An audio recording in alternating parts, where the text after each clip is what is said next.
today we'll talk about how can you enable this sign or know how you can do that on your Tumblr app. So all you have to do, you just go down, click on this sign down here. So when you click on it here, it's going to take you to this list on your profile. Then all you have to do now, just go above, you go above this sign. It's going to show for you here, click on it.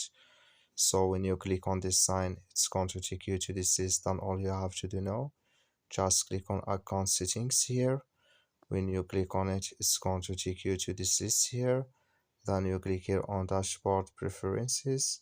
When you click on it, you come to this list here. Then you go down and you come here to sweep in here to all dashboard tabs. Just clicking this sign. So like you see this color show for us, that's me sweeping to all dashboard tabs enable with us now. That's all you have to do. Thank you for watching. Don't forget to support us by liking and subscribe.